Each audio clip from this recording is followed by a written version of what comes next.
Ya, assalamualaikum warahmatullahi wabarakatuh. Waalaikumsalam warahmatullahi wabarakatuh. Bagaimana kabar kalian hari ini? Baik. Jadi kita pada hari ini akan melaksanakan bimbingan klasikal yang dimana topik kita hari ini yaitu adalah pelecehan seksual dan bullying yang mana marak terjadi di beberapa lingkungan sekolah. Jadi sebelumnya di sini saya sebagai pemandu, perkenalkan nama saya Remy Arwandi yang akan menjadi konselor dan membantu bimbingan klasikal kita dari awal hingga akhir. Dari mana dulu perkenalan? Dari Perkenalkan, nama saya Zinolia Sari, bisa dipanggil Dina. Perkenalkan, nama saya Reva Rizkia, bisa dipanggil Naya. Perkenalkan, nama saya Rizky Intan, bisa dipanggil Intan. Perkenalkan, saya Rika Maulidia, bisa dipanggil Rika. Perkenalkan, nama saya Selama Diana, bisa dipanggil Sinta. Perkenalkan, nama saya Alina Yusita Nadia, bisa dipanggil Audi. Perkenalkan, nama saya Nawaro, bisa dipanggil Nita. Perkenalkan, nama saya Zakia Stefani, bisa dipanggil Tia. Perkenalkan, nama saya Sophia Melisa, bisa dipanggil Lisa. Perkenalkan, nama saya Areta Daniel Rahman, bisa dipanggil Areta.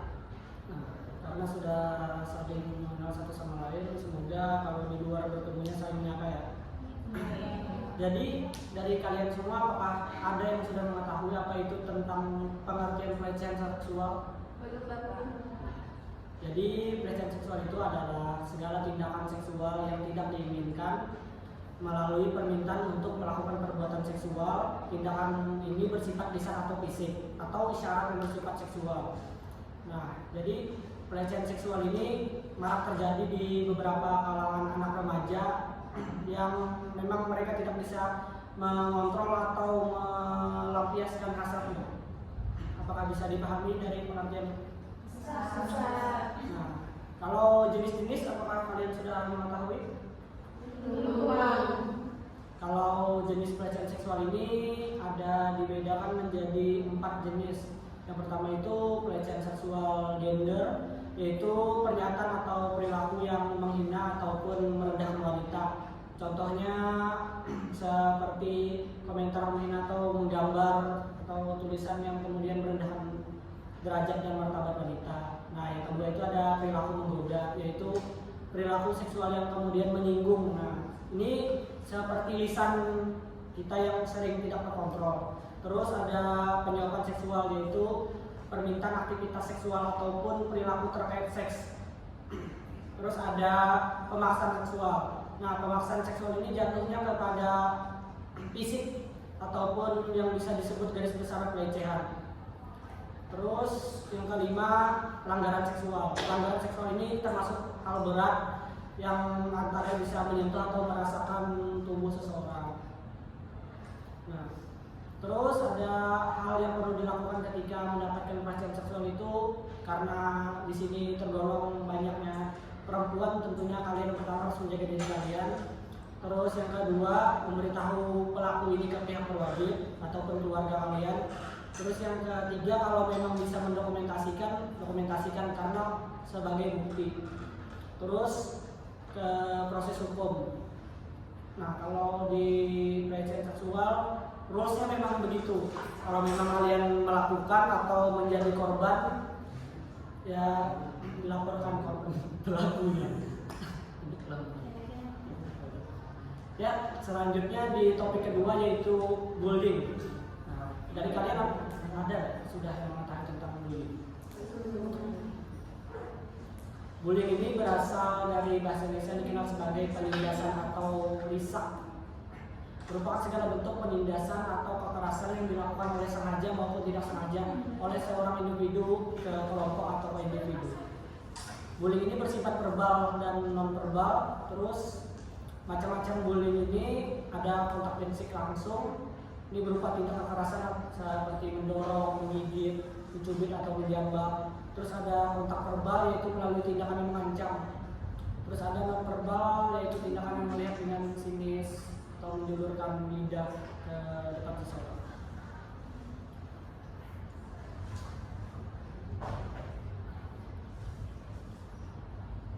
Nah, jadi pembahasan kita hari ini menggunakan teknik sosiodrama ya. Seni edukasi yang dimana nanti saya akan memaparkan beberapa video dan kalian akan melihat video tersebut, terus kita di akhir saling mengomentari tentang video yang akan saya paparkan. Nah, kalau tekniknya begitu dan penjelasan bullyingnya terus pelecehannya begitu, jadi di sini saya akan sedikit menjelaskan tentang dampak bullying. Dampak ini ada untuk korban, pelaku, dan bagi siswa yang menyaksikan. Kalau bagi korban, yang pasti korban kan merasa depresi, terus rendahnya tingkat kehadiran dan rendahnya prestasi akademik siswa, terus merasa rendah diri. Nah, terus melakukan percobaan bunuh diri kalau memang terlalu stres. Nah, dampak bagi pelaku, mungkin pelaku kurang memiliki rasa percaya diri yang tinggi dengan harga dirinya yang tinggi pula, cenderung bersifat agresif karena pelakunya tidak bisa mengontrol dirinya sendiri. Terus bagi siswa yang menyaksikan, mungkin itu bukan menjadi tontonan yang bermanfaat karena itu bisa dicontoh ataupun dilakukan. Nah, di sini saya akan memaparkan beberapa video karena memang sudah ada penjelasan tadi. Semoga kalian bisa memahaminya.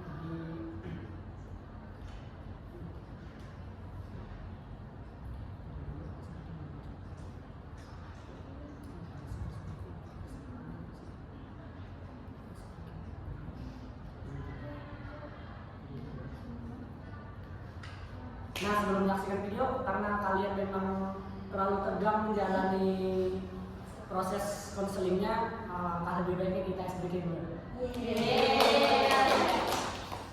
Ice breakingnya kuncup mekar, tapi di sini kebalikannya, kalau kuncup begini, kalau mekar begini.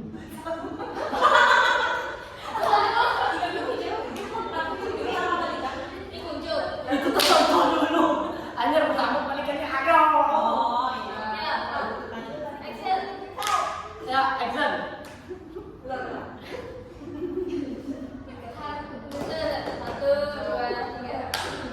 Sebelum kita masuk ke penontonan videonya, karena kalian terlalu tegang dalam melakukan proses bimbingan klasikalnya, langkah lebih baiknya kita melakukan ice breaking dulu karena Muna mengantuk. Ice breakingnya kuncup mekar, tetapi nanti dibalik gerakannya. Kalau seperti berlawan. Kalau saya bilang kuncup berarti mekar. Kalau bilang mekar berarti kuncup. Oke. Yang itu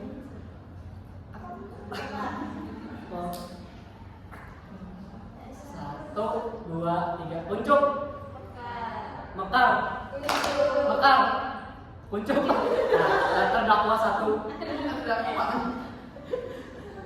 kuncup, mekar, mekar.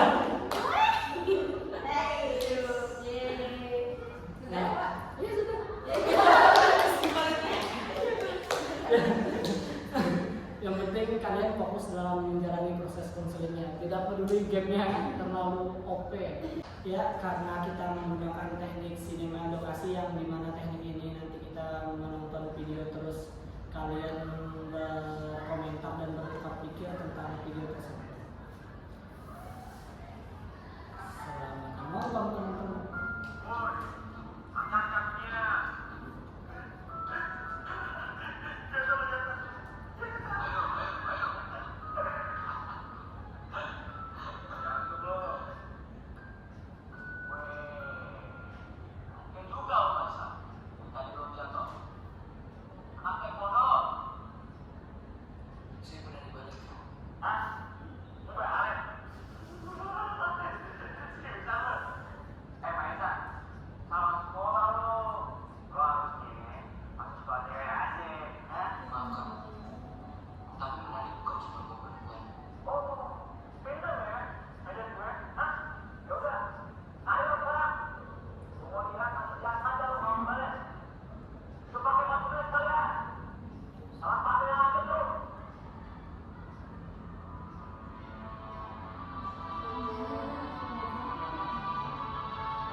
videonya mungkin sudah disaksikan, ada dari kalian yang bisa memberikan pendapat tentang video yang sudah disaksikan tersebut. Ada ya, silakan Sepia. Oke, jadi materi video yang disampaikan sama Bapak tadi, mungkin videonya lebih dua-duanya masuk topik, ada pelecehannya, ada bullyingnya. Yang pertama, perhubungan seseorang di dalam sana itu terlihat jelas karena di sana lebih ke arah mana seseorang itu dalam tingkah laku, profesi dan lain-lainnya itu dibatasi dalam keseluruhan gender. Padahal seharusnya kita tidak bisa melakukan tindakan seperti itu untuk melihat seseorang dalam hanya satu sudut pandang aja, karena mungkin yang dilihat dalam video tersebut itu benar-benar sudah merundung seseorang, dari itu artinya ke pelecehan juga, karena tidak mempunyai seseorang untuk mengambil hal di luar dari keterbatasannya. Karena mungkin tadi lebih ke arah mana ya, laki-laki harus laki-laki dalam bentuk profesi, padahal bisa saja kayak yang balik dari laki-laki dan bisa hoki pun bisa dari perempuan juga dan laki-laki. Dari saya mungkin kawan-kawan bisa tahu apa. Ya, silakan teman-teman yang lain kalau memang ada. Silakan Sita. Ya, tadi jadi yang saya tangkap dari video, jadi kalau misalnya kita dibully oleh orang lain, kita jangan diam, atau dari kawan-kawan yang lain juga harus mendukung, harus membantu orang yang membuli itu, jangan tambah membuli atau tambah dia menjadi pelaku gitu. Jadi kita nggak tahu apa yang dihadapin sama orang yang mendapati bisa jadi di rumah dia juga ada masalah yang lainnya, ditambah pertemanan itu membuli dia, jadi dia kan bisa tambah mengurung diri gitu. Nah, lebih baik kita tuh sebagai teman membantu dia dan harus menjaga dia supaya dia bisa aktif. Ya, mungkin pendapat dari Sepia dan Sinta sudah mewakili pendapat teman-teman yang lain yang mungkin begitu. Jadi saya sedikit menyimpulkan dari pembahasan yang kita bahas, teknik yang kita gunakan, dan kesimpulan dari proses bimbingan kita pada hari ini. Karena kita hari ini membahas tentang pelecehan seksual dan bullying, mungkin nanti kalian ke depannya kalau memang ada teman atau keluarga kalian yang mengalami atau melakukan tindakan ini, mohon ditegur. Terus karena pendekatan teknik yang kita lakukan kali ini adalah sinema edukasi, mungkin ini sangat bermanfaat bagi kalian yang mungkin tergolong dalam generasi milenial, yang mungkin di mana kalian lebih memahami ketika, ya mohon maaf, generasi Z, yang di mana mungkin kalian akan lebih memahami ketika apa yang saya berikan itu dalam bentuk video ataupun gambar. Terus teknik ini juga memungkinkan kalian lebih aktif dalam berkomentar, karena kembali lagi kalian adalah generasi Z. Terus karena proses bimbingan klasikal ini waktunya terbatas dan kalian mungkin ada jadwal lain, terus saya ada jadwal lain, mungkin di pertemuan kali pertama ini akan saya cukupkan. Nah, pertemuan kali ini mungkin disebut uji coba karena tidak ada proses bimbingan itu yang selesai ataupun berhasil jika hanya satu pertemuan, masih ada beberapa pertemuan selanjutnya. Mungkin itu kita rencanakan di pertemuan terakhir. Dan sebelum saya mengakhiri kegiatan bimbingan klasikal kita pada hari ini, ada evaluasi hasil yang akan saya bagikan ke kalian dalam bentuk link, karena kita di sini menggunakan asas-asas kekinian yang mungkin kalian semua bisa mengakses linknya yang akan saya kirimkan di grup bimbingan kita.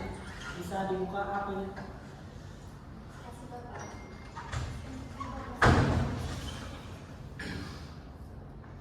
Ya, apakah semuanya bisa mengakses? Nanti silahkan isi link evaluasi hasil itu. Kalau memang ada hasil dari kalian yang kurang memahami ataupun ada teman-temannya yang kurang menangkap tentang materi hari ini, kita lanjutkan ke tahap berikutnya. Semoga pertemuan kita pada hari ini bermanfaat dan bisa kalian implementasikan bagi saya dan bagi kalian juga. Terima kasih. Wassalamualaikum warahmatullahi wabarakatuh. Waalaikumsalam warahmatullahi wabarakatuh.